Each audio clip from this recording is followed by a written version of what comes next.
iniciando, e assim que iniciar a gente já vou compartilhar minha tela, beleza? Então, vamos lá, tela inteira. Vou só pedir uma outra confirmação de vocês, dá um okzinho no chat, umas mãozinhas para cima assim, manda um emoji. Se vocês estão vendo a minha tela, está tudo certo, se vocês querem que eu aumente um pouco a fonte, principalmente o pessoal que está pelo celular, acho que é mais importante, né? Eu estou com uma fonte bem grande já, as imagens estão bem grandes para mim. Beleza, então. Ó, já colocar aqui uma coisa que eu esqueci, que é um toque. Então, o que a gente vai falar hoje? São algumas coisas, tá? Eu gostaria de falar sobre algumas outras coisas, se der tempo. Lembrando que eu provavelmente vou fazer algumas pausas durante a aula, porque eu acho que é muito tempo, e também não vou provavelmente utilizar todo o tempo que a gente tem. Aí vocês têm um tempinho para descansar antes da próxima aula. Vocês estão ouvindo os cachorros aqui do meu vizinho? Eu vou fechar aqui, só um pouquinho. Desculpa. Perfeito. Vamos lá. O que a gente vai ver hoje? A gente vai fazer uma revisão de matemática básica, passando por expressões algébricas, ordem das operações, e depois a gente vai para aquele conteúdo que eu comentei, o que eu faço quando eu não sei a fórmula da questão. Isso aqui vai valer para física, professor? Vai valer para física. Vai valer para matemática? Vai valer para matemática. Vai valer para algumas outras coisas, tá? Mas é uma coisa, sim, só para dar um start na cabeça de vocês, se vocês se depararem com essa situação e conseguirem aplicar isso, eu acho que é super legal. Já me salvou, aliás, em vestibulares, de quando eu não lembrava a fórmula ou não lembrava parte da fórmula, tá? A gente vai falar também de proporção e porcentagem, desculpa, e vai falar muito de gráfico. Por quê? Porque a prova que a gente está se preparando, que é o Enem, é uma prova que ela é muito interpretativa. O que isso significa? Que ela não cobra tanto o conteúdo em si, mas cobra muito que você faça uma interpretação em cima do conteúdo que está... do enunciado da questão, beleza? Então a gente vai ver isso também. Não sei se... Eu vou pegar uma questão do Enem aqui, aleatória. Então, questão do Enem. Queria fazer uma coisa super bobinha, mas pode não ser bobinha para qualquer pessoa. Então, eu vou pegar só a minha caneta que eu esqueci dela. Tá? O Éder Juninho... já foi. Tá, alguém já aceitou para mim, muito obrigado. Então, assim, ó, questão 180 não é uma questão da minha área, tá? Ó, o artigo da lei brasileira, o artigo 33 da lei brasileira sobre drogas, prevê a pena de reclusão de 5 a 15 anos para qualquer pessoa que seja condenada por tráfico ilícito de drogas ou produção não autorizada de drogas. Olha, entretanto, caso o condenado seja réu primário, ou seja, que é réu primário? Perdão, gente. Que nunca foi preso antes e com bons antecedentes criminais, porque você pode não ter sido preso, mas às vezes que você comete um delito, esse delito pode ficar na sua ficha criminal, mesmo sem que você seja preso, tá? Curiosidade só, até agora. Essa pena pode sofrer uma redução de 1/6 a 2/3. Suponha que um réu primário com bons antecedentes criminais foi condenado pelo artigo 33 da Lei Brasileira sobre Drogas. Nossa, de matemática, que sorte. Após o benefício da redução da pena, sua pena poderá variar de... Bom, legal essa questão, talvez a gente resolva ela mais tarde, tá? Mas o que eu queria falar com vocês sobre essa questão? Qual que é a estrutura de uma questão de Enem? Então, o que eu tenho na questão do Enem? Isso é bobo, professor, é bobo, mas eu acho que pode ajudar. Então, eu tenho sempre o número da questão, principalmente para, às vezes, se é a primeira vez que você está fazendo, pode te ajudar. Deixa eu aceitar uma pessoa que está vindo. Pronto. Então, aqui você vai ter o título da questão, vai ter o texto da questão, que a gente vai dar um nome especial para esse texto, que é enunciado, tá? Vou escrever aqui no chat, só para vocês não se perderem. Professor, eu já sabia disso, por que você está falando? Estou falando por quê? Às vezes, eu já vi isso acontecer, já aconteceu comigo, eu perdi uma questão porque eu não sabia o significado de uma palavra, tá bom? Então a gente vai passar por algumas palavras que são recorrentes na prova. E a gente tem também, vou perguntar mais uma pessoa, enunciado, que é o texto do texto, tá? Se tiver algum gráfico, vai ser o gráfico do texto, o gráfico número 1, o gráfico número 2, daí sempre tem uma legendinha para ajudar a gente. Depois eu vou tentar ver uma questão de gráfico para ajudar. E aqui a gente tem as alternativas, já sabia disso, tá? Tranquilo. Além disso, o que a gente tem também? A gente tem essa questão, quando a questão tem esse modelo aqui de título, enunciado e alternativas, a gente vai chamar que é uma questão que não é discursiva, Então, a gente não tem uma questão discursiva. O que é uma questão discursiva? Que você vai escrever. Essa questão... Nossa, gente, eu esqueci o nome. Questão discursiva X... E a gente vai procurar, o Google vai ajudar. Questão discursiva, questão dissertativa e... Eu vou dizer que essa questão é alternativa. Isso, gente, desculpa. Eu esqueci a palavra alternativa. Beleza? Mas é isso, tá? Quando a gente tem uma imagem, por exemplo, a gente sempre vai ter da onde que essa imagem foi tirada. Isso aqui pode ajudar muito vocês, por exemplo, se estiver falando às vezes, tal incidente aconteceu em tal época, ou então em qual contexto. É legal porque a gente vê, além do que ele está falando, a gente tem a fonte. E dentro da fonte a gente vai ter o acesso, quando que isso foi acessado, e também da onde que é. Então você pode verificar aqui, ó, o IBGE, por exemplo, que é o Instituto Brasileiro de Geografia e Estatística. Então é uma fonte super confiável e o acesso dele foi em 2018, ou seja, essa questão tem a ver com as coisas que aconteceram em 2018, então foi feito em 2018. Às vezes você vai ter uma questão que fala assim, esse mapa é de 1700, 1500, não sei o quê. 1500 já tem que falar na sua cabeça. Então esse é um mapa relacionado ali às grandes navegações, é um mapa relacionado à expansão marítima europeia, tá? Então só uma dica, essa informação às vezes pode ser super útil para a questão, tá? Então, não precisa ler na primeira vez, mas se atente a essa informação. Agora a gente volta para a nossa revisão, a gente vai começar com expressões algébricas. O que são expressões algébricas, professor? Uma expressão algébrica é, por exemplo, 2 mais 6 mais 7, ou 7x, 76x, não, 7x, menos 32, aí eu vou colocar tudo isso aqui, por exemplo, vezes 12, tá?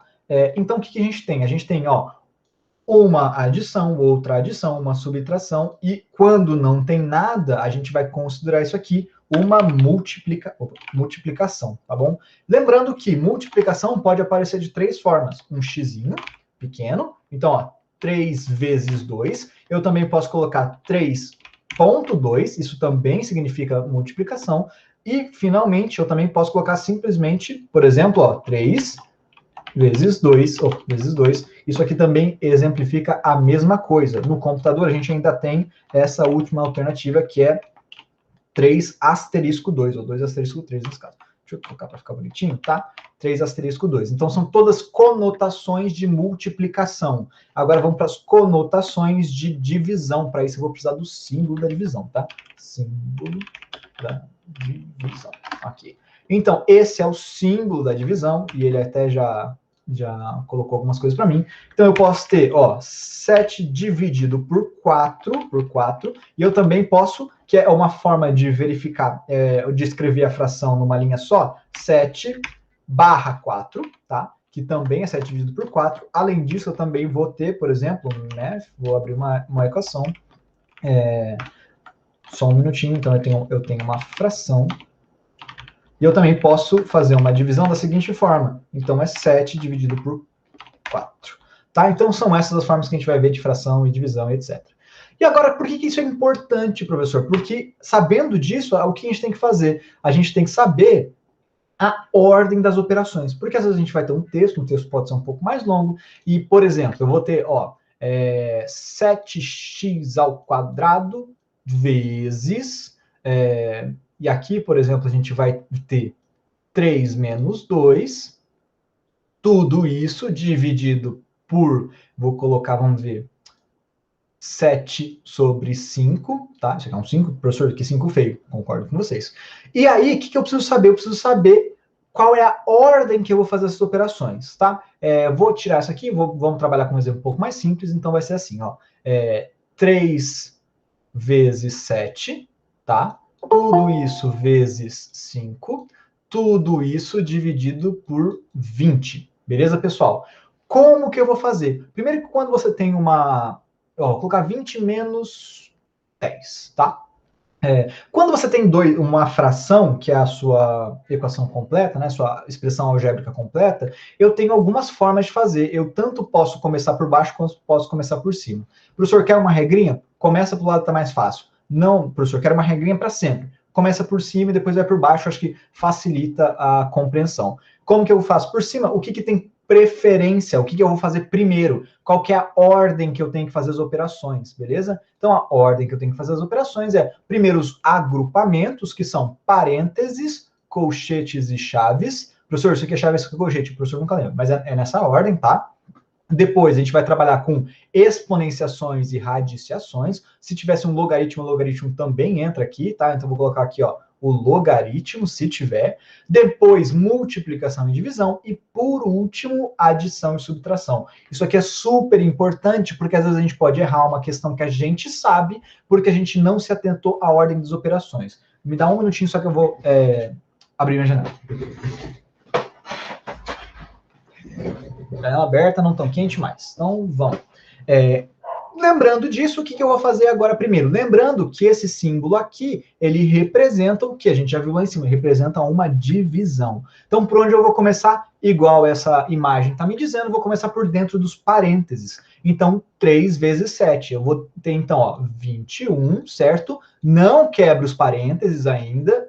5 fora, 20 menos 10. Ainda vou trabalhar com a parte de cima, beleza, pessoal? 21 parênteses 5, o que isso significa? Lembra lá no como que a multiplicação ela é representada? Então, se eu não tenho nada, absolutamente nada, nenhum símbolo, isso aqui me indica uma multiplicação que eu tenho que fazer com o lado de cima. Então, ó, eu vou fazer 21 vezes 5. Professor, quanto que é 21 vezes 5? Vai dar, ó, se fosse 20, do jeito que eu penso em fazer a questão. Se fosse 20 vezes 5, ia dar 100.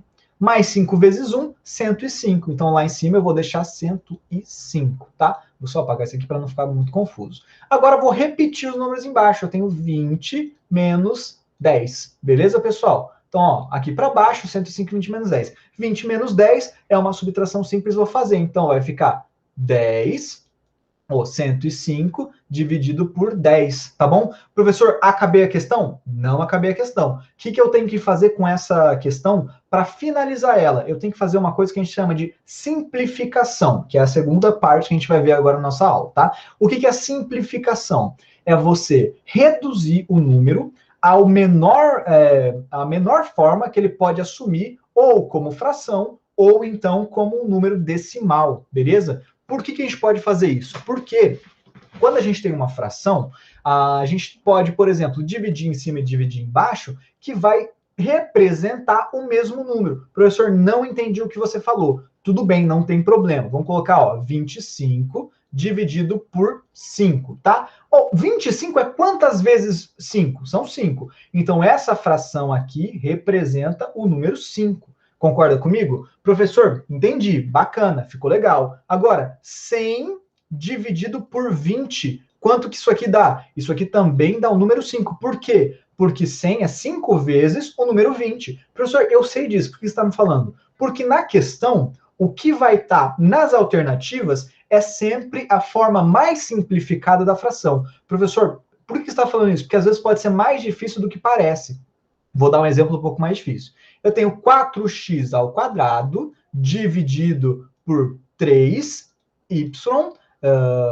elevado ao quê? Vamos levar ao quadrado também. Beleza, pessoal? Então, o que a gente faz? A gente faz primeiro o que está elevado ao quadrado, tá? Vou fazer aqui essa parte. Então, aqui, ó, eleva ao quadrado 3y, eu vou ter 9y ao quadrado, dividido por 4x. Gente, desculpa, esse...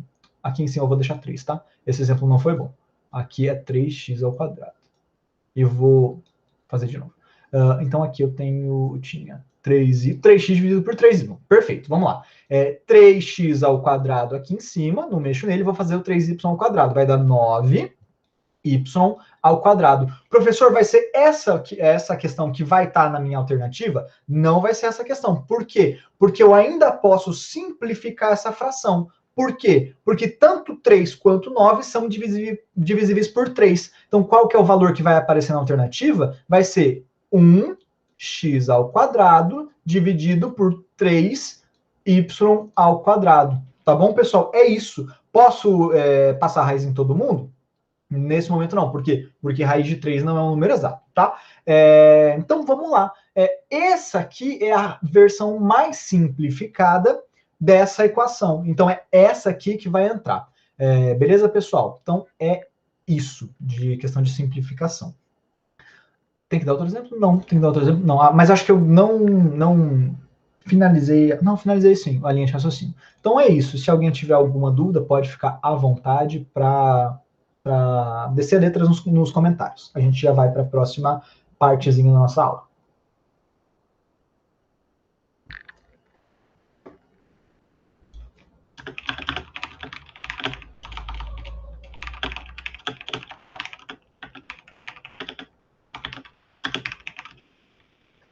Professor, mas essa forma que você colocou aqui de velocidade, ela é de física. Essa forma aqui que você colocou de aceleração, ela também é de física. É verdade. E vou pegar agora uma de matemática, então. Então, a fórmula da... Fórmula da área. E aí eu vou pegar alguma coisa que tenha várias formas. Gosto de qual? Gostei dessa aqui. Não, vou pegar uma mais simples. Vamos pegar essa aqui, ó. Área do quadrado. Professor, a área do quadrado é simples, concordo com vocês. Não é esse o ponto, tá? Mas aqui, ó. Professor, essa aqui é a fórmula da velocidade média. Essa aqui de baixo é a fórmula da aceleração. E aí? O que isso vai me ajudar se a gente está vendo matemática? Qual que é a questão aqui? A gente vai aprender a fazer uma coisa chamada análise dimensional, tá? Isso aqui é um conteúdo de faculdade, mas a gente não vai entrar nesse nível de faculdade, não vai precisar. A gente vai aprender o que pode nos ser útil para o Enem, para as outras provas de vestibular. O que pode me ser útil? Professor, esqueci a fórmula, mas a minha questão está o seguinte enunciado. Por exemplo, a fórmula da aceleração, a aceleração de um corpo é de 10 metros por segundo no instante final de sua queda, antes dele cair no chão. Qual foi a velocidade, qual foi, por exemplo, o deslocamento? Ele vai te dar a velocidade e o tempo. Por exemplo, ó, um objeto, uma bola, está caindo a 5 metros por segundo, sem aceleração. A aceleração é zero, tá? Está em movimento retilíneo uniforme. Após 5 segundos, tá? Ele cai no chão. E aí ele vai me perguntar, por exemplo, qual foi a distância que ele percorreu. Só isso, tá? Então eu tenho a velocidade média desse corpo, eu tenho a quantidade de tempo e eu quero saber, professor, por que isso é importante? Porque olha que informação legal que a questão me deu. Ela me deu que o resultado dessa conta é 5 metros por segundo. Ou então a questão vai estar falando assim, ó. Vai falar sobre o sólido, vai falar sobre o que está acontecendo, e no final, assim, ó, quantos metros por segundo, qual a velocidade média desse corpo em metros por segundo? A questão sempre vai te dar o quê? A unidade de medida. Por exemplo, qual é a área em centímetros quadrados, ou metros quadrados, ou quilômetros quadrados de um campo de futebol? Vai te dar as medidas do campo de futebol. Beleza, professor, mas eu não lembro a área, eu não lembro como é que faz a fórmula. O que eu faço, então? Eu vou pegar, por exemplo, vamos fazer o exemplo da velocidade, tá? Vou subir para a gente... Deixa eu pegar um espaço em branco. Então, ó, esqueci a fórmula da velocidade, esqueci a fórmula da aceleração, não consigo lembrar. Mas a questão me perguntou, a aceleração, a velocidade em metros por segundo desse corpo é quanto? E aí, eu não lembro a fórmula, mas eu sei que o quê? Que a resposta está em metros por segundo. O que significa que a resposta está em metros por segundo? Significa que a gente tem uma divisão de metros por segundo. Então, o que eu sei dessa fórmula? Essa fórmula vai ter alguma coisa, x metros, que vai ser dividida, porque ele está sendo dividido, por 1y segundos. Tá? Olha o que eu tenho aqui. Eu tenho uma indicação do que é essa fórmula. O que é essa fórmula? É uma divisão de uma distância em metros por um tempo em segundos. Aí já me dá um estalo. Pô, metro por segundo, velocidade. A fórmula é da velocidade média, no caso, delta, porque delta representa uma diferença, então normalmente é sempre final menos inicial, sempre final menos inicial, é um delta, é só uma outra fórmula, é uma notação que faz isso, tá? E aí eu sei, delta, o quê? Porque eu não lembro. Delta metros. Ou seja, metros é medida de distância. Vou colocar, então, delta D. Dividido pelo quê? por um segundo. É um delta também, e eu sei que é segundo. Segundo é uma medida de tempo, então eu simplesmente vou colocar aqui tempo, tá bom? Olha como a gente faz o caminho inverso. A gente vai pegar, então, o que a questão me dá como unidade de medida da resposta. Então, a questão me deu como unidade de medida da resposta, metros por segundo. O que eu consigo extrair disso? Eu consigo extrair disso que aqui vai ter, em algum lugar da fórmula, tem que ter uma medida de metros sendo dividida por em segundos. E aí eu sei que é tempo, ou distância, tá? Dividido por tempo. Olha como já me ajuda. Eu só preciso lembrar agora que é delta. Fechou, pessoal? Vamos fazer agora com a aceleração. Professor, não me lembro a forma de aceleração, mas a questão me disse para calcular a aceleração em metros ao quadrado por segundo. Olha que interessante, gente. Então, o que eu tenho? Ó, eu tenho... É metros por segundo ao quadrado? É metros por segundo ao quadrado. Então, só que eu vou roubar aqui, ó. É metros por segundo ao quadrado. Então, vamos lá. Não lembro a fórmula, mas a questão me pediu a aceleração em metros por segundo ao quadrado. Opa, não sei se ao quadrado ficou feio. Metros por segundo ao quadrado, tá bom? O que eu sei? Que eu sei? Então, vamos fazer a mesma coisa. O que eu sei? Eu sei que, ó, se em cima é metros, eu vou ter que a minha fórmula é alguma coisa, metros, tá? Então, é uma unidade de distância. Eu vou colocar simplesmente distância aqui, que vai ser o D, dividido por segundo ao quadrado. Professor, mas segundo ao quadrado? Não existe segundo ao quadrado. Como é que eu acho segundo ao quadrado? Segundo vezes segundo. Olha que legal, o professor quer ser feio. E eu achei também, vou fazer de outra forma. Então, eu tenho segundo vezes segundo. Ficou pior ainda. Tudo bem, vai ser isso que a gente vai conseguir hoje. Então, agora, putz, já sei. Eu tenho, então, uma distância dividida por uma unidade de tempo vezes uma unidade de tempo. Vamos para a fórmula ver como é que é? Então, ó, eu tenho uma distância, tá? Na verdade, eu tenho uma distância.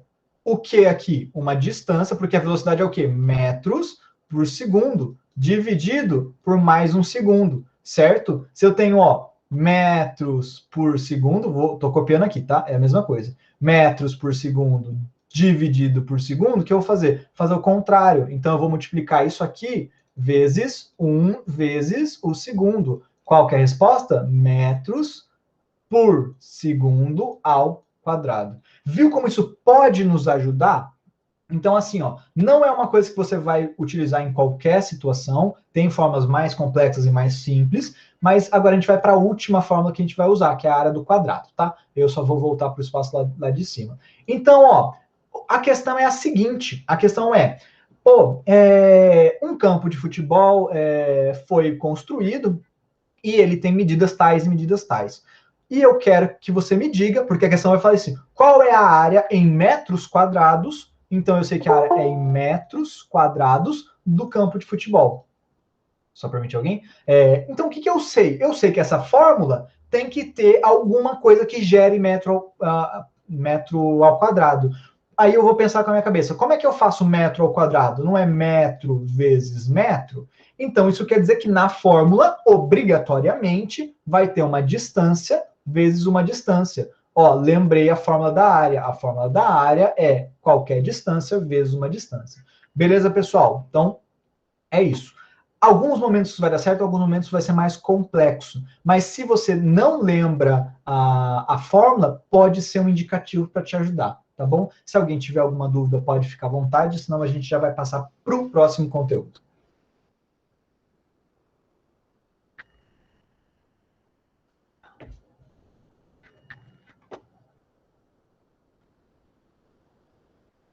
Beleza. Lembrando isso aqui, se vocês quiserem aprender um pouco mais, normalmente é um conteúdo que é muito complexo do jeito que é ensinado. Então coloca assim, tipo, análise... Como é o nome? Análise dimensional, ensino médio, análise dimensional para Enem, para alguma coisa, que eu acho que vai ficar mais tranquilo, tá? Quebrei aqui. Então, a gente teve a área de quadrado, aprendeu como fazer o contrário, né? Então, como ir da resposta para a fórmula. Se eu não lembro a fórmula, isso também é preciso de fazer. Agora o que a gente vai falar, vou aproveitar esse quadrado aqui em cima, essa área, para falar de proporção, tá? Depois a gente fala de porcentagem. Que são assuntos parecidos, porém não iguais. Então, a área do quadrado é lado vezes lado, e eu sei que existe um conceito que são quadrados ou triângulos ou qualquer coisa proporcionais. O que isso significa, gente? O que significa proporcionalidade? Proporcionalidade significa que existe uma razão. O que é uma razão? A razão é sempre uma divisão. Então, vai ter uma divisão que vai me dar, a partir de uma divisão, então, ó, vai ser uma divisão de A por B, que vai dar C, certo? Então, ó, eu vou ter um quadrado que de lado, vamos fazer com retângulo, acho que vai ficar mais claro, tá? Então, o retângulo de altura A e de lado B, que ele tem uma proporção C. O que é a proporção? É A dividido por B, ou então B dividido por A, nesse caso tanto faz, tá? E aí, o que significa uma proporção? Que existe um outro quadrado, tá? Que vai ser x dividido por y, mas o que acontece? Quando eu divido x por y, sabe o que vai dar? Vai dar c.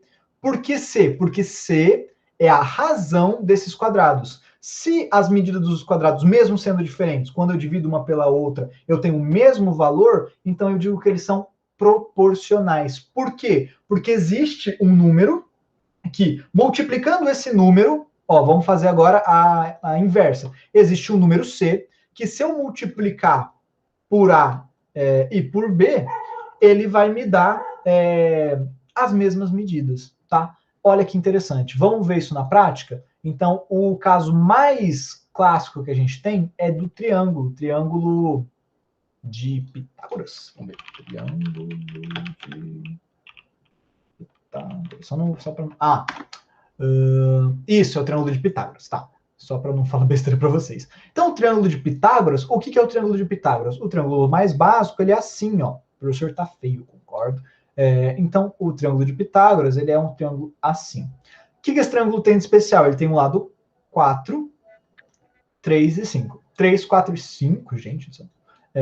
3, 4 e 5. O que eu sei? Eu sei que esse triângulo é o triângulo mais clássico que tem. Se eu te falar que o triângulo é 3 e 4, qual que é a outra medida? 5. Sempre, sempre, sempre. E agora eu vou desenhar aqui do lado um triângulo que é proporcional a ele. O que isso significa? Que a divisão entre os lados tem que ser sempre a mesma. Professor, nesse caso eu tenho 3 lados. Como é que eu faço? Eu vou fazer um dividido pelo outro, dividido pelo outro. Tá bom? Então vai ser 4 dividido por 5 dividido por 3. Isso aqui vai me dar uma razão. Não vou fazer esse cálculo agora porque dá um número meio chato, tá? Mas, enfim, vai me dar uma razão. E como que eu vou aplicar essa razão para criar um novo triângulo proporcional a ele? Então, eu vou multiplicar esses números por um mesmo número. Vamos lá? Então, ó, 4, qual que é a razão desse número? A razão desse triângulo é 4 dividido por 5 dividido por 3. Tá? O que vai importar agora é que a ordem que você fez aqui vai ter que ser a ordem que você fez no outro triângulo. Esse triângulo aqui vai ser um triângulo de lado 8, 10 e 6. Por quê? Por que, professor, nessa ordem esses lados? Porque, ó, tá vendo que esse lado, ele é o dobro desse? Esse lado aqui vai ser o dobro desse, e esse lado número 1 vai ser o dobro desse, tá bom? O que eu posso dizer sobre esses triângulos? Posso dizer que eles são proporcionais. Por quê? Porque se eu pegar, de novo, ó, 4, que virou 8, a nova razão, a razão desse triângulo aqui, ó, ele vai ser, então, 8 dividido por 10 dividido por 6. Mas olha que interessante, eu posso dividir todos esses números por 2. Se eu dividir todo mundo por 2, vou fazer assim. Se eu dividir todo mundo por 2, ele vai dar 4 dividido por 5 dividido por 3.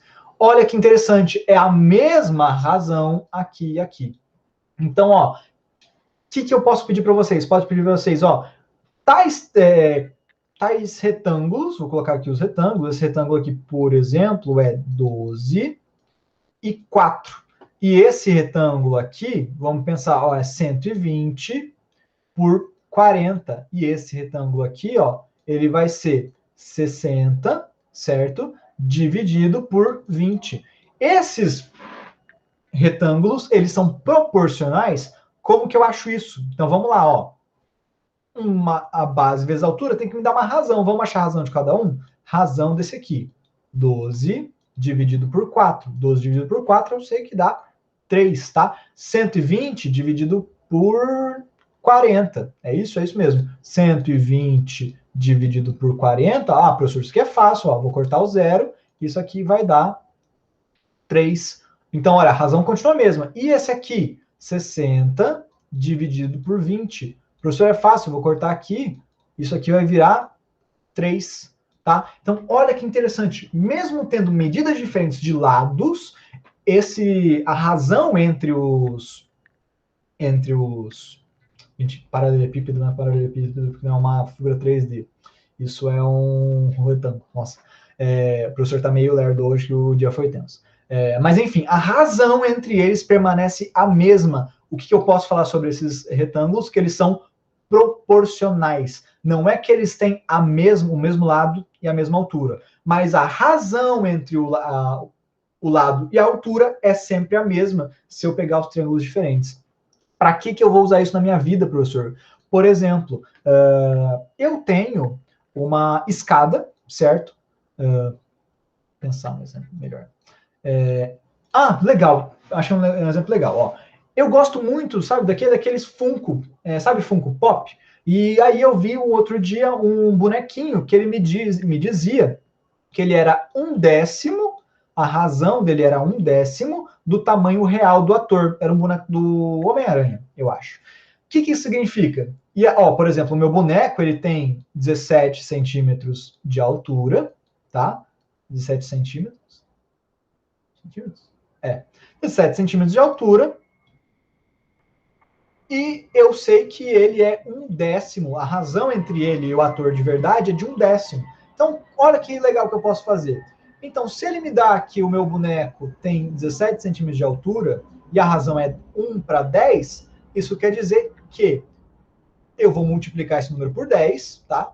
Então vai ser 170 centímetros. E eu vou ter o quê? A altura real do ator. Então, nesse caso, ó, 160 é igual a 1,7 metros, tá? Então eu sei que a altura desse ator é 1,70. Olha que interessante. Não sabe a altura de um autor? Pega uma escultura, um bonequinho do que ele fez, multiplica pela razão, porque tem bonecos que são 1/20, 1/50, várias coisas assim.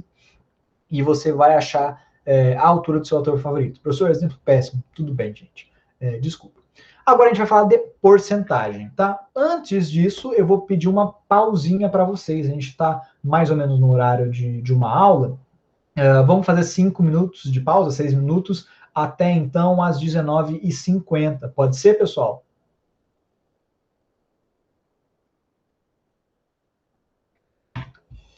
Então, fazer assim, eu vou. Beleza, todo mundo, alguém deu ok no chat. Vamos fazer uma pausinha, bebam água, vão ao banheiro, deem uma espaçada, deem uma esticada, uma alongada, que também é importante, tá? Já volto.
Beleza, pessoal, então voltamos.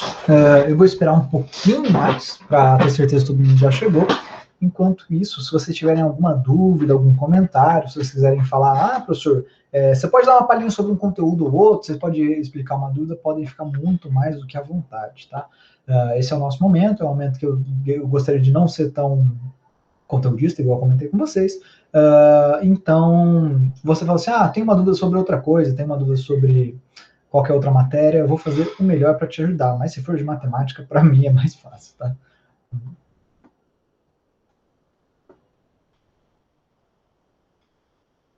Vou parar de compartilhar minha tela um minutinho só, eu volto assim que a gente voltar.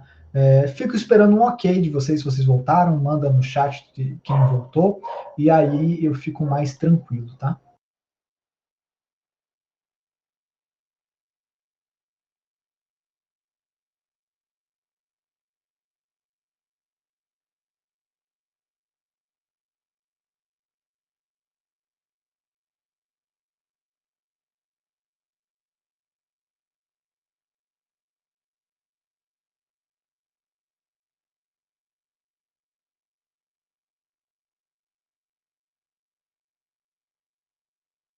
Então, beleza, acho que bastante gente já voltou, a gente esperou uns 2 minutinhos.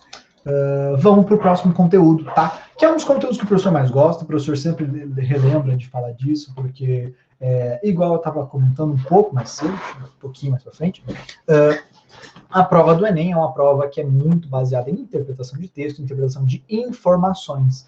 E, pessoalmente, eu gosto muito dessa parte, porque eu trabalho hoje com ciência de dados e a gente trabalha muito com comunicação de informações. Então, como que eu comunico algo para alguém? E uma das formas muito bacanas que a gente tem de comunicar para as pessoas são gráficos. Ao mesmo tempo, as pessoas às vezes têm muita dificuldade de ler gráficos. Então, hoje a gente vai passar por alguns dos principais tipos de gráficos, alguns que têm uma probabilidade maior de cair, alguns que não são tão fáceis de cair, mas eu acho que é legal a gente vir passar por eles, falar um pouquinho sobre cada um, como que acontece, até como que um gráfico se desenha, quais são os elementos de um gráfico, tá? E aí a gente tira qualquer dúvidas que vocês tiverem. Então, a gente vai começar falando pelo gráfico que provavelmente é o mais clássico de todos, que é o gráfico de linhas, tá? Então, o que isso significa? Significa que o gráfico de linhas, o que ele indica? Antes disso, na verdade, eu vou começar de novo, tá, gente? O que é um gráfico? Um gráfico é uma forma visual de você entregar alguma informação. Quais são os elementos de um gráfico? O gráfico sempre vai ter alguns elementos, tá? Então, mas ele vai ter 2 eixos, pode ter 3 eixos, mas não é muito recomendado. O mais comum é que ele tenha 2 eixos. Professor, quais são os eixos de um gráfico? Então, gente, eu super esqueci, desculpa. Obrigado, Diana. Pronto. Assim que vocês estiverem vendo a tela, peço de novo que mandem um ok, um tô vivo, quinta-feira é mais legal que sexta, alguma coisa desse sentido. E aí eu dou continuidade, tá? Só esperar vocês, então. E novamente, se alguém quiser que aumente também, sexta é mais legal. Sexta às vezes é mais legal. Às vezes. Mas vamos lá, pessoal. Então, quais são os elementos de um gráfico, tá? Então, eu tenho como elemento, primeiramente, 2 eixos, o eixo X e o eixo Y. Beleza? Qual é o eixo X? O eixo X é sempre o eixo da horizontal. Então, esse aqui vai ser o meu eixo X. O meu eixo Y é o eixo da vertical, tá? Bastante gente acaba se confundindo em relação a isso. O Y sempre vai ser o eixo da vertical e o X sempre vai ser o eixo da horizontal. Professor, o que eu tenho além disso? Eu tenho o título do gráfico, super importante, tá? Estamos passando por coisas super básicas, estamos, mas é importante. E eu tenho o que a gente chama de rótulo dos eixos. O que é o rótulo dos eixos indica para mim? Indica qual informação está em qual eixo. Então, ó, esse aqui está um pouquinho ruim de ver para mim, mas é o consumo em quilômetros por hora, tá? E aqui, então, o que essa informação representada, ela está no eixo Y, ela é a informação de consumo em quilômetros por hora. No eixo X, então, eu vou ter outra informação. E olha que interessante, aqui não tem um rótulo, tem vários rótulos, que é o que eu vou chamar aqui de tempo, tá? Se eu tivesse que dar um rótulo para essa coluna, eu ia chamar essa coluna aqui de tempo. Ou então meses, também é bacana. Mas para deixar bem claro que esse eixo X aqui está indicando tempo. O que eu tenho, então? Eu tenho consumo em quilômetros por hora dividido por tempo. O tempo nesse gráfico está em meses. Então, eu tenho quilômetro por hora e meses. Tá bom? Outras coisas que eu tenho em gráfico. Vou dar uma limpada na tela, tá? Outras coisas que eu tenho em um gráfico. Eu tenho, então, nesse caso, eu tenho alguns pontos e eu vou ter uma linha. Por que eu vou ter esses elementos? Porque isso aqui é um gráfico de linhas, tá? Como que um gráfico funciona? Então, ó, aqui, mais elementos, desculpa. Ele também tem, ó, uma escala. Essa escala que eu vou falar é o limite, na verdade, do eixo. O limite do eixo. Então, tá vendo que esse limite aqui, ó, vai até 300, começa em 0. O que eu vou falar? Que o limite do eixo Y é de 0 e vai até 300, tá bom? Professor, mas isso aqui não está muito claro. Aqui, qual que é o limite do eixo X? Então, ó, o limite do eixo X vai de março, olha que interessante, de março, faltou um R, março, até setembro, que é muito grande, eu não vou escrever, até setembro, tá? Então, vai do começo até o final. Professor, isso aqui pode ser qualquer medida? Pode ser qualquer medida. E tem gráficos diferentes que vão ter tipos de medidas diferentes para a gente, tá? Então aqui a gente tem uma medida numérica, aqui a gente tem uma medida temporal. Eu vou chamar esse tipo de gráfico, que tem um número por um tempo no eixo X, como série temporal. O que essa série temporal tem de diferente de outros gráficos? Ela vai me dar a variação de alguma coisa no tempo. Olha que interessante. Então, ó, a variação do consumo em quilômetros por hora no tempo foi essa. E olha que legal que eu tenho dentro do gráfico. Se eu pegar o primeiro ponto e o último ponto e traçar uma reta entre esses dois pontos, professor, que reta horrível, concordo com vocês, vamos fazer uma reta melhor. E eu pegar uma reta entre esses dois pontos, o que eu vou ter? Eu vou ter a tendência do gráfico. Ou seja, se ele está subindo ou se ele está descendo, tá? Então, essa aqui vai ser a linha de tendência do gráfico. Olha que bacana. O que eu posso perguntar sobre esse gráfico? Eu posso perguntar para vocês, por exemplo, no mês de abril, e qual foi o mês de maior consumo? Eu posso dizer simplesmente aqui. Qual foi o mês de menor consumo? Foi esse. Qual foi o mês que mais se aproximou do consumo médio? Olha que bacana, já é uma questão interessante. O que eu preciso fazer? Preciso tirar a média de todos esses valores e vou ver o ponto que mais se aproxima dessa média. Não vou fazer isso agora, porque vai nos ocupar um pouquinho mais de tempo e eu quero passar por todos os tipos de gráfico primeiro, tá bom? Outra coisa que me indica um gráfico de linhas. Um gráfico de linhas me indica que entre os valores que ele está me dando aqui, existe uma continuidade. Ou seja, eu não tenho simplesmente em março usei uma vez e deu 80, em abril usei uma vez e deu 40. Não, é uma continuidade. Eu usei em 80, aqui deve ter 75, aqui mais perto eu tenho 45, certo? Então esse gráfico indica uma continuidade dos dados, dos gráficos. Não dos dados, tá certo. Beleza? Vamos para o próximo tipo de gráfico. Olha que legal, a gente tem um gráfico de colunas. Professor, como que um gráfico de colunas se difere de um gráfico de linhas?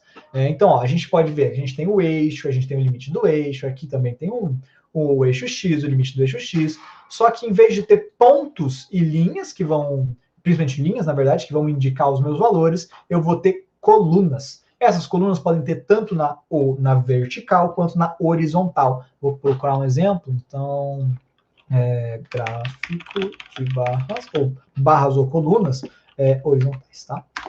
Então, barras ou colunas horizontais, a gente tem aqui, ó, por exemplo, esse aqui é um gráfico de colunas na horizontal. Não faz a diferença, a única coisa que se inverte é o eixo Y e o eixo X. Tá bom? Vou fechar o LinkedIn, desculpa. Beleza.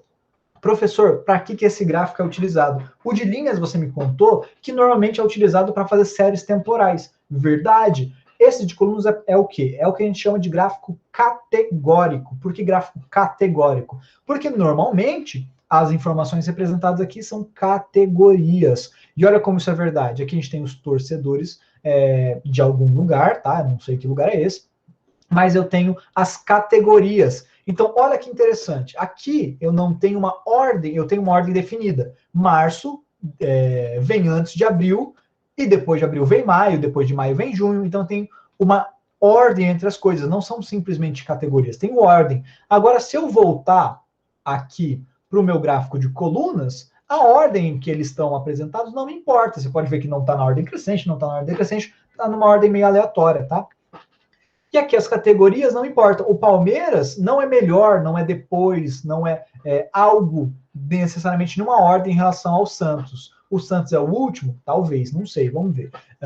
E o Flamengo, por exemplo, está em último, mas isso aqui não importa, porque eles são apenas categorias. Essa ordem entre eles não importa. Quando essa ordem entre as questões não importa, é muito comum de eu usar esse gráfico de colunas. Vai ser só nessa ocasião? Não, mas é mais comum. Por quê? Porque é um gráfico que indica categorias, tá? E quais são as categorias que eu tenho? Então, eu tenho várias categorias, cada categoria tem um valor diferente, esse valor está representado aqui. Qual que é a parte legal? Eu consigo verificar numa visualização aqui, por exemplo, ó, tracei uma linha mais ou menos reta, eu consigo ver que esses dois são maiores, tá? Então, essas duas barras são maiores, e essas duas barras aqui são menores. Olha que bacana. Então, me dá visualmente uma forma muito bacana de conseguir, como é que eu falo? Comparar as coisas, tá? Vamos agora para falar de um outro gráfico de colunas, mas é um gráfico de colunas diferente. É um gráfico de colunas que a gente vai chamar de gráfico de colunas empilhadas, ou gráfico de barras empilhadas. Por que empilhadas? Porque eu tenho subdivisões entre as barras. Então, olha que bacana. Isso aqui é uma série temporal, mas é uma série temporal bastante diferente, ó.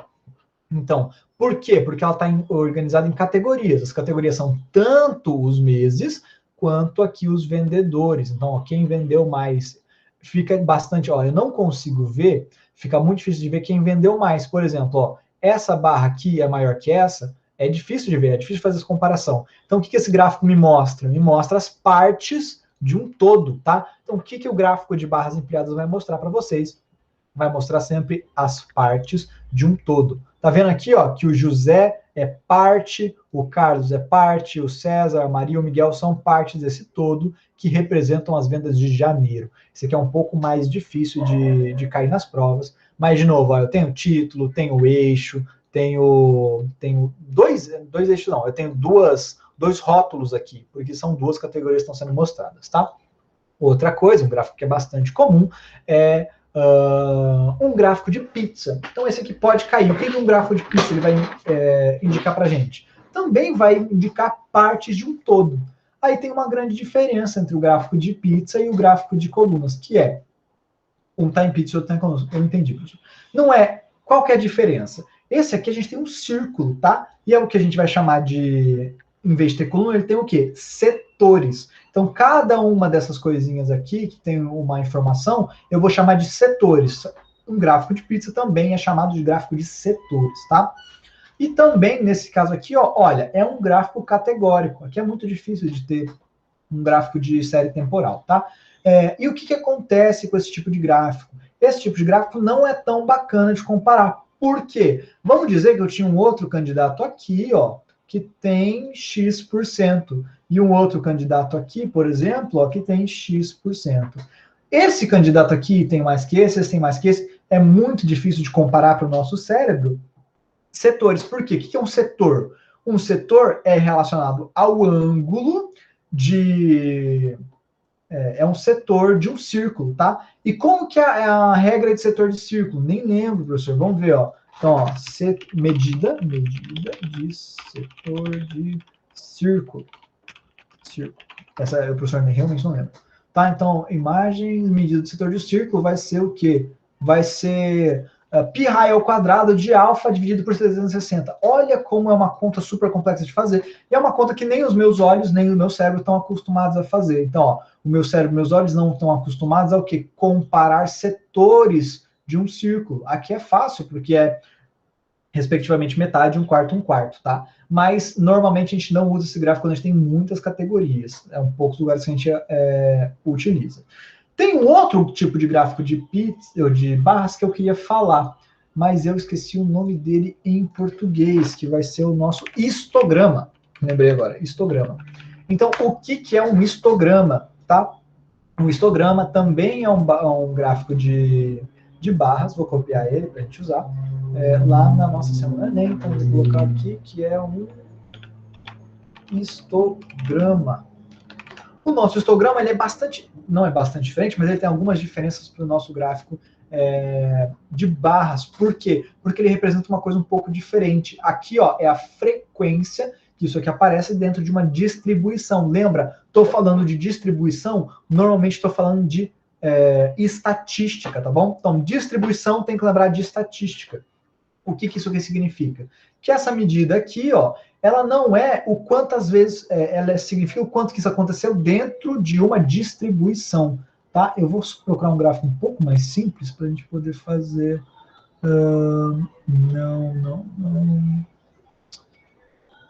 Não vou achar um gráfico um pouco mais simples. Tá bom também. Vamos voltar. Então, aqui, ó, esse gráfico mesmo. O que isso significa? Significa que o HDL 50, ele vale 1? Não. O que significa? Que dentro da minha distribuição, a minha distribuição, vocês têm que lembrar que é um conjunto de vários números. Então, por exemplo, vou pegar aqui, ó, 10, 30, 40, 50, aí, ó, 50 de novo, 60. Isso aqui é uma distribuição. Como que eu vou montar um histograma a partir dessa distribuição? Ó, como que funciona? Vou ter os valores aqui, então, ó, 10, 30, 40, 50, 40. Ficou feio. Então, eu vou ter aqui, ó, 40, 50, 60.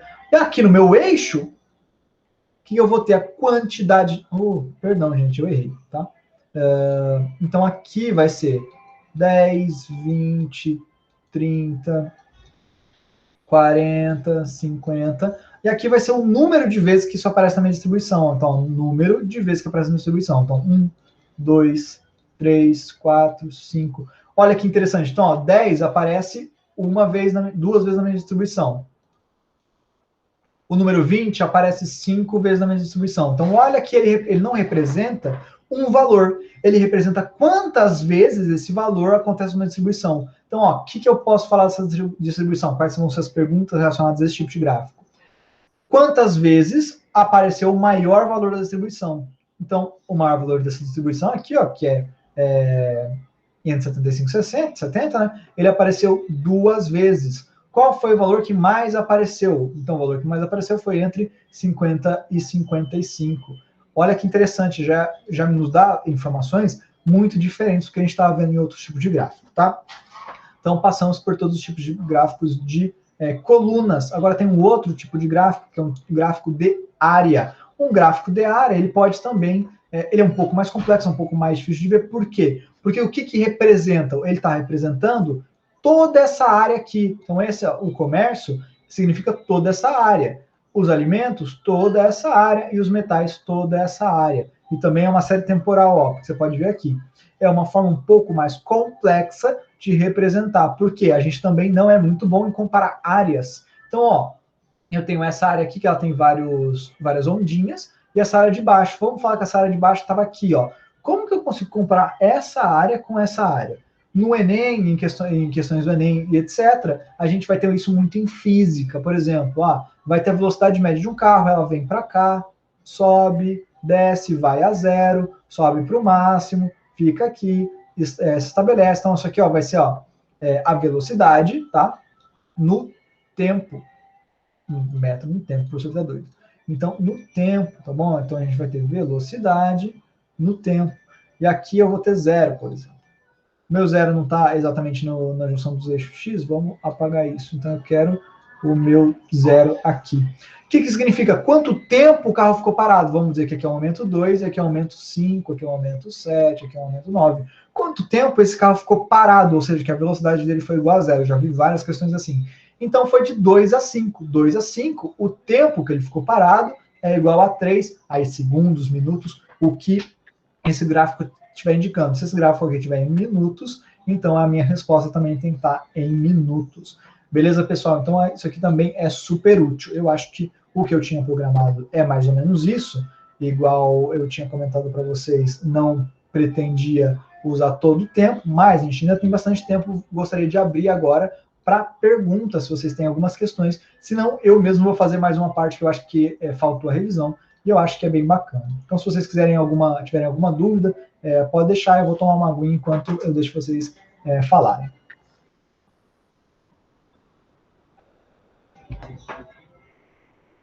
O Éder pediu para a gente resolver uma questão do Enem, caso dê tempo. Claro, Éder. Você quer alguma questão específica? Beleza, peguei.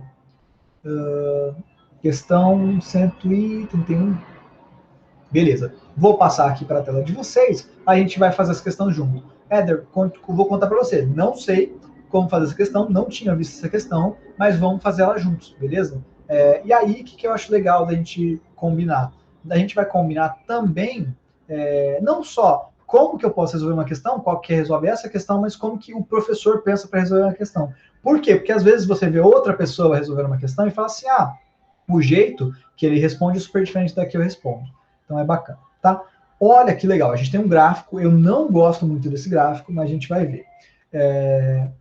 Vamos ler a questão. Então, ó, como que eu faço quando eu vou ler alguma questão, quando eu quero resolver alguma questão? O que eu faço? Primeiro eu leio de uma forma mais rápida, eu também posso ir lá no enunciado da questão, se a questão é muito grande, ó, essa questão para mim é grande. O que eu faço? Já vou na pergunta da questão. Por quê? Porque daí eu vou ler tendo em mente o que a questão me quer. Vamos fazer isso. Em quais desses dias os avisos foram emitidos corretamente? Então é só isso. A gente vai ter avisos, não sei que avisos são. Eu quero saber quando eles foram emitidos corretamente, quando eles não foram emitidos corretamente. Essa questão aqui parece que dá bastante trabalho, tá? Então, ó, o serviço de meteorologia, gente, o tamanho tá bom, eu vou aumentar um pouquinho. Se vocês quiserem que aumente mais, me manda no chat. O serviço de meteorologia de uma cidade emite relatórios diários com a previsão do tempo. De posse dessas informações, a prefeitura emite 3 tipos de alerta para a população. O alerta cinza deverá ser emitido sempre que a previsão do tempo estimar que a temperatura será inferior a 10 graus e a umidade relativa do ar inferior a 40 graus. Então, ó, alerta cinza, vou anotar as informações, que elas são importantes para mim. Então, ó, alerta cinza vai ser quando a temperatura vai ser menor que 10 e a umidade, que eu vou chamar de U, vai ser menor que 40%, tá? O alerta laranja vai ser, então isso aqui eu vou chamar de alerta cinza, tá? Cinza, vou fazer um quadradinho com ele. O alerta laranja deverá ser emitido sempre que a previsão do tempo estimar que a temperatura deve variar entre 35 e 40 graus e a umidade relativa do ar ficar abaixo de 30%. Então, ó, o alerta laranja vai ser quando a temperatura do ar, eu estou chamando de ar, vai ser entre 35, ou seja, vai ser maior que 35 e menor que 40. Estou fazendo uma representação matemática de como esses gráficos, o que eu tenho que fazer. E a umidade do ar vai ser menor que 30%. Vejam que aqui é uma chave lógica, tá? Vou falar um pouquinho disso mais para frente. Mas o que, ó? O alerta deve ser emitido sempre que variar entre 30 e 40 graus e a umidade ficar abaixo de 40 graus. Então, ó, se a umidade estiver abaixo de 40 graus, já é alerta laranja? Não. Por quê? Porque eu tenho que cumprir as duas condições para ter um alerta laranja. Isso aqui é super importante. É provavelmente o que a questão vai pedir.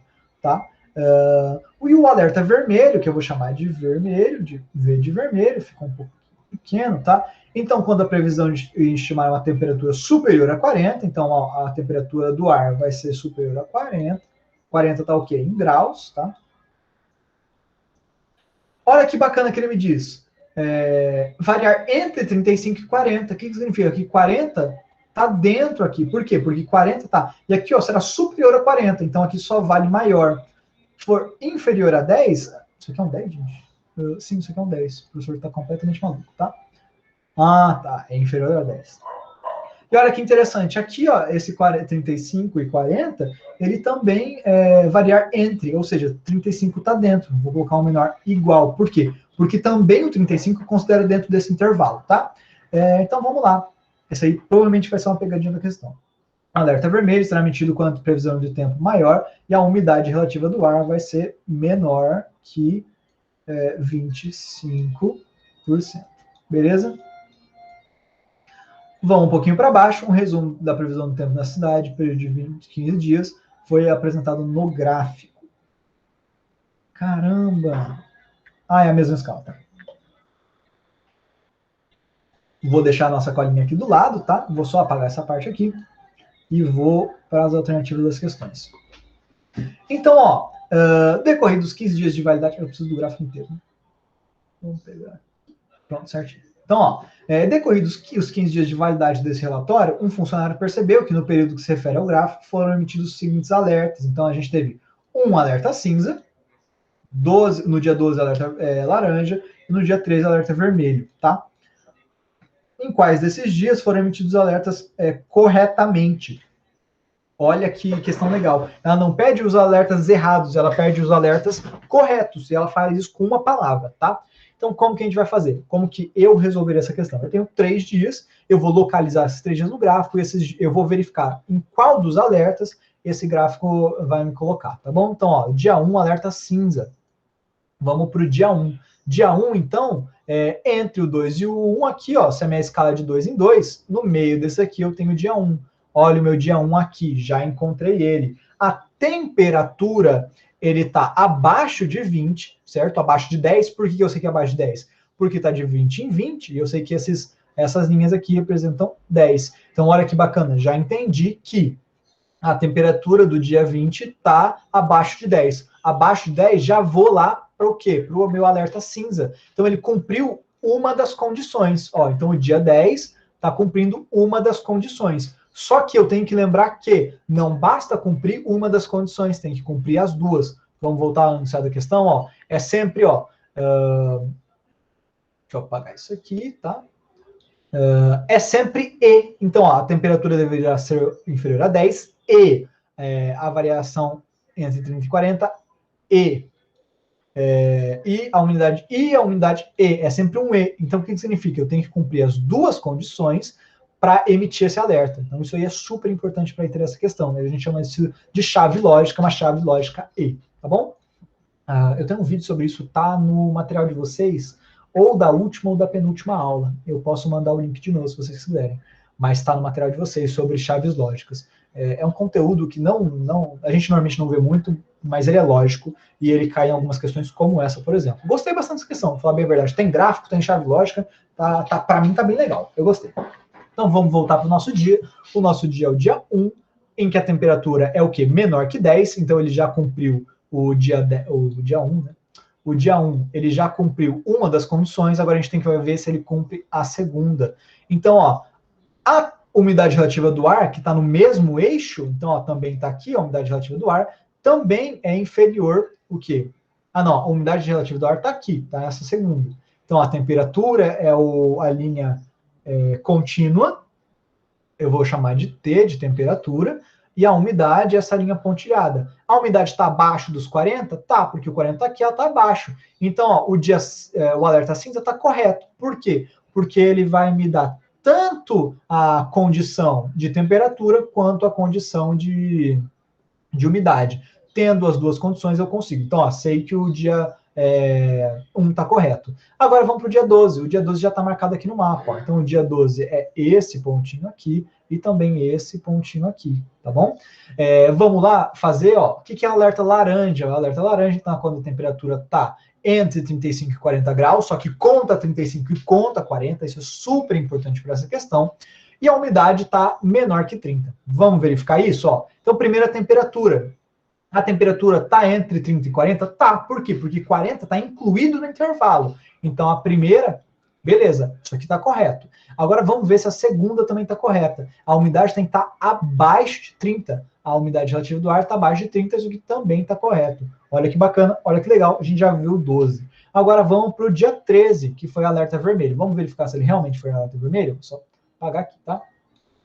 Então vamos lá para o dia 13. O dia 13, para ser alerta vermelho, que está aqui, a temperatura tem que ser maior que 40 graus e a umidade tem que ser menor que 25. Vamos localizar o dia 13. Olha que bacana, olha que legal. O dia 13 está bem aqui. No site ele não conta o 12 como correto. Rafa, beleza. Eu vou terminar e aí a gente bate o gabarito. Pode ser? Assim, é só para não atropelar a questão. Então, o dia 13 está aqui no meio. Eu tenho, então, ó, que a umidade está exatamente em cima do 40 e a temperatura está um pouco acima do 40. Então, ó, a umidade do ar está acima do 40, está correto. A umidade está abaixo de 25. Não, a umidade não está abaixo de 25, tá? nesse dia a umidade também está 40, então ele não colocou. Então, dia 13 foi o alerta errado, tá bom? Eu diria que essa questão é a letra C. Vamos ver o que a umidade e temperatura tem que estar durante todo o dia. A umidade começou a baixa, tem que ter uma subir até 40. Tá. Perfeito. É verdade. É verdade. Nossa, muito bem colocado, Diana. Deixa eu só verificar se isso aí está claro na questão.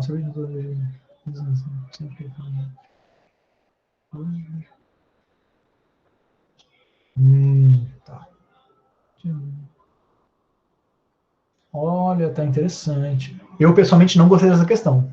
Agora, o que a Diandra falou é muito bem verdade. O que a Diandra falou, vou ler para vocês. Às vezes vocês não têm acesso ao chat. A Diandra falou assim, professor, acho que a umidade e a temperatura tem que estar no intervalo estabelecido durante todo o dia. E no dia 12, a umidade começou abaixo de 30, mas subiu até 40. Eu acho, sendo muito sincero, eu acho que essa questão cabe recurso, se não for a C. Por quê? Porque o texto não é claro em relação a isso. E lembra que eu falei que um gráfico de linha representa uma continuidade dos dados? Sim, só que eu acho bem sacanagem cobrar isso. Vamos ver o que o gabarito diz? O gabarito diz que a questão central... Com certeza. Não, Éder. Eu acho que essa questão, assim, tá bem de sacanagem, para ser muito sincero. Tá? Então, o único foi cometido corretamente. Se for isso, vamos lá. Vamos ver a resolução. A questão apresenta um gráfico de linhas para resolver confrontar as três alterações do enunciado. De acordo com o primeiro dia, foi assim. Tá, beleza. O alerta, logo, esse dia o alerta cinza foi emitido corretamente. De acordo com a segunda afirmação, dia 12, foi emitido o alerta amarelo. Essa temperatura variado, temperatura ficou baixo, tem um gráfico, ultrapassou 40, né? É isso mesmo. É exatamente isso. Beleza, eu não gostei dessa questão, tá? Eu acho essa noção, eu acho que é um pouco ruim de cobrar, mas a questão está correta. Então a gente tinha que analisar o dia inteiro, a Diandra falou perfeitamente. Então é durante todo o dia 12. Por que eu não gostei dessa questão? Porque é muito não claro no gráfico. Por exemplo, eu não tenho uma linha falando que é exatamente aqui. Então, tipo assim, eu poderia dizer que entre isso aqui é difícil de comparar. Eu acho difícil comparar, mas é isso mesmo. Então, nesse caso, sim, porque a temperatura não vai ter variado. Porque a gente não está falando de temperatura máxima e mínima, né? Ela deve variar entre. Talvez isso aqui só valha para essa alerta de laranja. Aí eu acho que faz sentido. Mas é isso mesmo. Aí, por conta disso, realmente, o dia 13, o dia 12 não vai entrar, só vai entrar o dia 1. Então é perfeito. Eu não gostei dessa questão, tá, gente? Eu achei bem meio pegadinha assim, mas foi isso. Vocês têm alguma outra questão que vocês querem fazer? Vocês querem comentar a resolução dessa questão e tudo mais? Vou falar que também me pegou. Beleza, Éder, pode passar. Vou abrir aqui para vocês. Tá, é mais uma questão de gráfico. Eu não conheço esse site, viu? Curioso. Vamos dar uma boa. Só vou fazer assim, ó. Eu vou tentar pegar essa questão de algum outro lugar, tá? Porque ela tá muito pequena. Só um minutinho. O consumo de estimulantes no Brasil teria aumentado. Tem aumentado. O consumo de... Achei. Descomplica. Tá. Eu vou pegar o Descomplica só para eu ter aqui o coisa. Nossa, eles fizeram aqui. Tá, beleza. Não quero você. Entendi, fechar. Vamos ler a questão juntos, então. Ó. Questão 166. Ó, só para falar, as questões do Enem, não sei se vocês sabem disso, elas têm classificações entre fáceis, difíceis, médias, muito difíceis, e o sistema do Enem pontua mais questões que poucas pessoas acertam. Então, o que importa não é necessariamente se a questão é fácil, média ou difícil, mas a quantidade de pessoas que acertam. Se você acerta uma questão que pouca gente acertou, você ganha mais pontos na pontuação do Enem, que é um cálculo muito louco. E além disso, se você, tipo assim, acerta questões difíceis, mas erra fáceis, você perde pontos porque você não está sendo consistente. Então, o que mais vale na prova do Enem é ser consistente, tá bom? Então, o que isso significa na prática? Significa na prática que vai ter várias questões fáceis, algumas médias, algumas difíceis. Só que se você acabar tipo, usando muito tempo numa questão difícil e por conta disso tendo que chutar outras fáceis, a sua média no final vai diminuir. Então, qual que seria a estratégia mais eficiente para o Enem? Fazer todas as questões fáceis. Então, às vezes você vê uma questão difícil, sim, isso não é eficiência, não necessariamente o que funciona para todo mundo, tá? Mas, por conta disso, seria mais eficiente você fazer primeiro todas as fáceis, depois todas as médias e todas as difíceis. Não dá para saber qual é a média e qual é difícil, às vezes só de bater no olho. Mas você bater o olho em uma questão e viu que ela é muito difícil, ou que ela vai te custar muito tempo, com uma prova que tem tempo, também é uma das variáveis, né?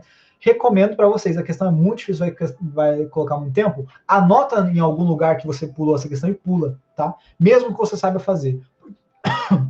Porque se você tem dificuldade com o tempo da prova, que eu sei que muita gente tem dificuldade, às vezes é melhor você fazer as questões fáceis que estão mais para frente, do que às vezes parar 5, 6 minutos para fazer uma questão difícil. Voltando agora para a questão, tá, gente? Era só um comentário. A Andressa falou muito bem, assim, as questões maiores poder ter 2 de 3. Assim, acertar chutando, claro que é probabilidade, né? No sentido mais matemático da coisa. Mas no sentido da prova de eficiência, sempre vale a pena se você tiver uma questão muito grande ou muito difícil. Pula ela, não deixa de fazer, mas deixa ela para o final. Porque nesse tipo de prova, você é menos punido por acertar, por errar questões difíceis do que errar questões médias. Então, tipo assim, vai ter duas questões da mesma matéria. Tipo, geometria plana, por exemplo. E você tem uma fácil e uma difícil. Se você acertou a fácil e errou a difícil, vai ter um número X de pontos. Se você acertou a difícil e errou a fácil, os pontos que você teria por acertar a difícil vai diminuir porque você errou a fácil daquele mesmo assunto. E isso é um jeito do Enem não premiar quem chuta com sorte, tá? Então tem esse tipo de coisa. Vamos para a questão. Questão 166 de 2020, tá? O consumo de espumantes no Brasil tem aumentado nos últimos anos. Informação legal.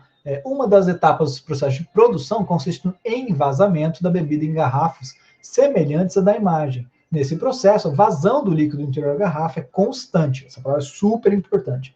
Constante e cessa quando atinge o nível de esvaziamento, tá? Que significa constante, que a vazão é constante. Então, ó, o que a gente espera de um gráfico? Depende muito do gráfico, tá? A gente vai comentar sobre isso, mas eu já manjei que essa questão quer falar.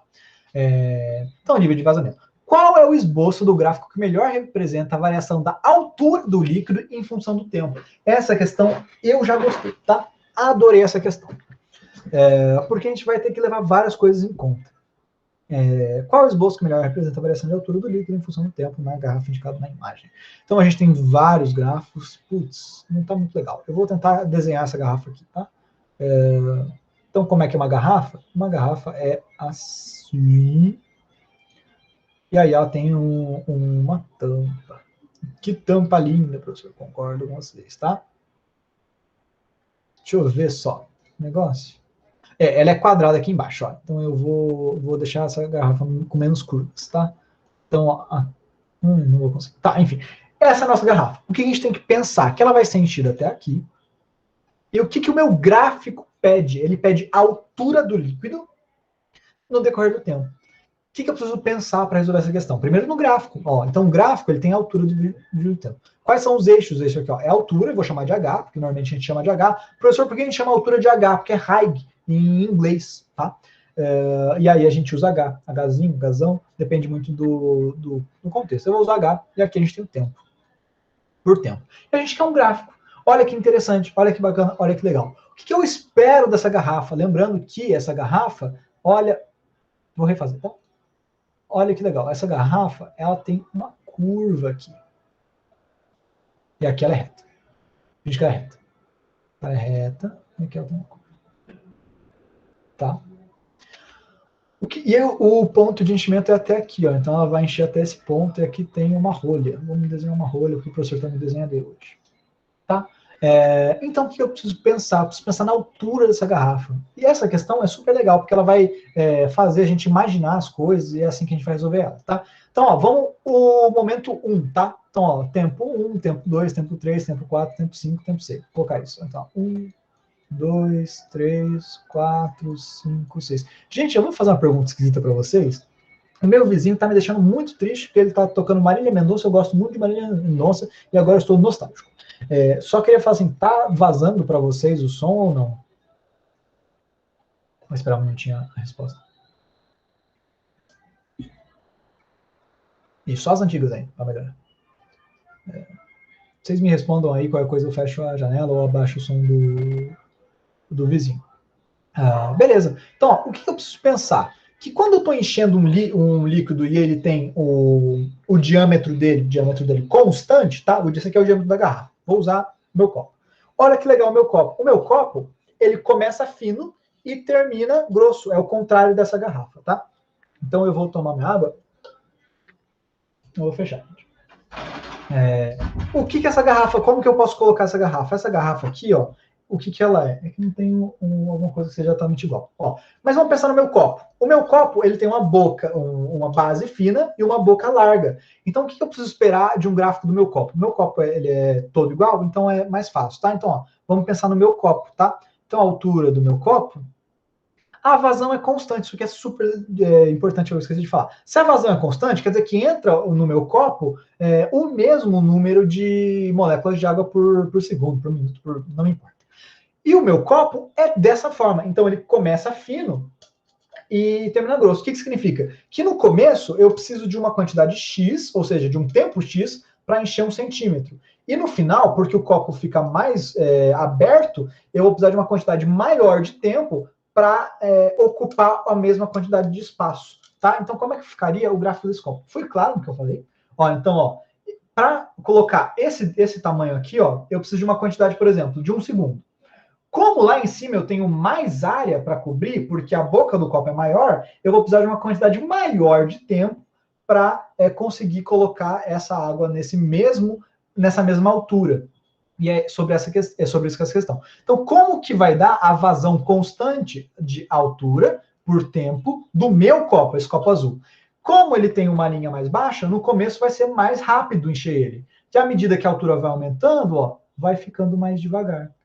Olha que interessante. Agora vamos pegar essa garrafa. Essa garrafa é exatamente a mesma coisa, só que ao contrário, tá? Por quê? Porque ela vai ser enchida, não exatamente ao contrário, tá? Ela é reta até um certo ponto e depois ela faz uma curva para dentro. Olha que interessante. Então o que significa? Que a vazão, no começo, ela vai ser, para eu encher esse tempo, ó, essa quantidade aqui, ó, vai ser X. Eu vou gastar para encher essa quantidade uma medida de tempo, 1t, tá?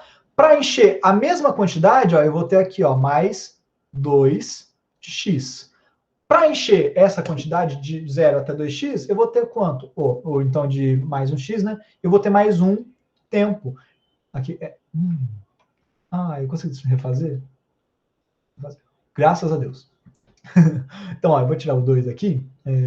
Esse 2 aqui não faz tanto sentido. Ó. Então, ó, aqui ó, eu tenho 1x, um tempo, 1x, um tempo. No total, eu enchi 2x de distância, de altura, né, perdão, e levei 2 tempos. Olha que interessante.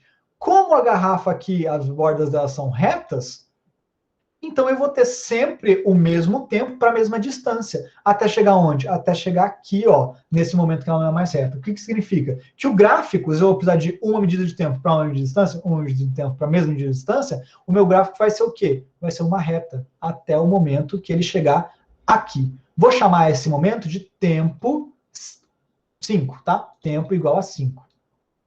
Olha que bacana, olha que legal. Vou colocar aqui. Quando eu chego no tempo 5, acontece uma coisa diferente com a minha garrafa. Ela vai ficando menor. O que significa isso? Que para encher essa quantidade aqui, ó, como eu preciso de menos líquido para encher ela, eu não preciso mais de 1t, eu preciso de menos de 1t. O que isso significa? Significa que a altura vai aumentar numa taxa cada vez mais rápida. Olha que bacana, olha que legal. O que significa, ó, estava aumentando aqui, ó, num ângulo, certo? A gente tem esse ângulo aqui que é alfa, e eu sei que o aumento que ela vai ter a partir do momento que ela chegou nesse tempo 5 aqui, vai ser maior. Por quê? Porque eu tenho que colocar menos água para andar a mesma quantidade X de espaço, de altura, tá? Então, a partir desse momento, essa garrafa vai começar a encher assim. E a resposta que tem um gráfico mais parecido com isso é a letra B, de bola. Vamos ver se o professor acertou? Letra B. Beleza, Éder, ficou claro a explicação? Eu tentei usar o meu copo de exemplo, tentei falar um pouquinho de como que eu cheguei nisso, e espero que tenha ajudado o meu copo, tá? Então é por conta disso. Mas é isso, pessoal. Vocês têm alguma questão a mais? Para mim, eu estou gostando bastante de resolver, mas eu não sei se eu tenho tempo. Eu não me lembro. Deixa eu ver. Eu tenho até 20h40, gente, eu não tenho tempo, tá? Isso aí.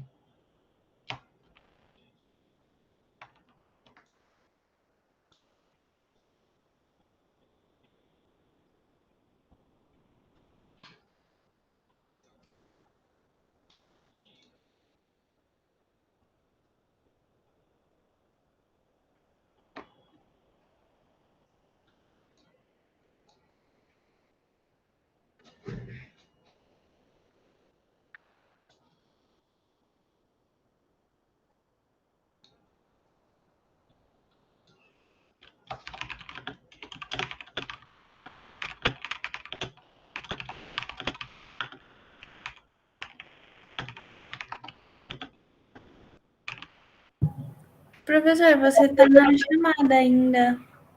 Tudo certo. Não sei se você não está conseguindo ver. Eu me perdi, gente. Para mim, eu saí da sala aqui sem querer.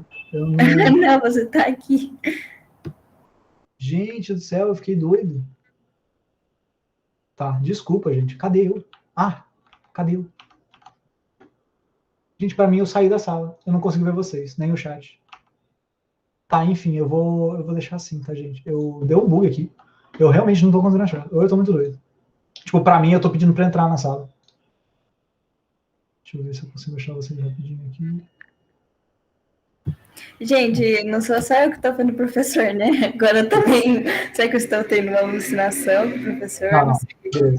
Gente, desculpa, me achei aqui. Desculpa, o professor se perdeu feio aqui. Mas, enfim, infelizmente, gostei bastante de responder as questões com vocês. Infelizmente, a gente não tem mais tempo. Mas eu espero que vocês tenham aproveitado a revisão. Não quis passar um negócio muito de conteudístico, quis passar um negócio assim, o que eu faço, qual é o mais eficiente, não sei o quê. Espero que vocês tenham gostado, espero que vocês estejam bem para a prova. É uma das coisas, a gente não fala muito sobre isso, mas é uma das coisas que mais importam, tá? Não só para a prova, mas espero que vocês tenham bem com esse conteúdo, que vocês tenham gostado da maneira como o professor trabalha. Eu gostei de trabalhar, eu preferi trabalhar e tive que trabalhar de modo assíncrono com vocês, porque o professor começou um estágio, depois começou a trabalhar, e aí eu não conseguia fazer os horários certinho. Mas espero que vocês tenham gostado. Eu gosto muito de matemática, é a linguagem de resolução de problemas, e não tem que ser um problema para todo mundo aprender matemática, tá? Então é isso. Espero que vocês estejam bem no dia da prova, que vocês comam bem, que vocês durmam bem, super importante, e que vocês tenham uma boa prova, que seja uma experiência legal para vocês. Porque, assim, a pressão de passar no vestibular, a pressão do vestibular é ruim, mas a experiência da prova não tem que ser tão ruim assim. Então, espero que para vocês seja o mais leve possível e que vocês fiquem felizes com o que vocês estudaram, que vocês consigam fazer, que vocês sintam tranquilidade, tá? Lembrando que não é uma prova que define a vida de vocês, é uma prova importante, é um momento importante da vida, e não tem que ser esse ano, não tem que ser no próximo, não tem que ser em momento algum, tá? Então podem ficar muito mais do que tranquilos, espero que vocês tenham uma excelente prova, tá? O professor adorou esse ano e o cursinho e tudo mais, porque foi uma experiência muito legal para mim, me ajudou bastante, aliás, e me ajudou no meu emprego. Então é isso, pessoal. Eu espero que vocês fiquem bem, boa noite para vocês, acho que vocês têm uma última aula, queria soltar vocês um pouquinho mais cedo, acabei não soltando, mas eu gostei bastante de fazer as questões com vocês, tá bom? Então é isso, pessoal. Muitíssimo boa noite, muitíssimo boa prova, boa semana, bom fim de ano para vocês, tá? E tchau, tchau.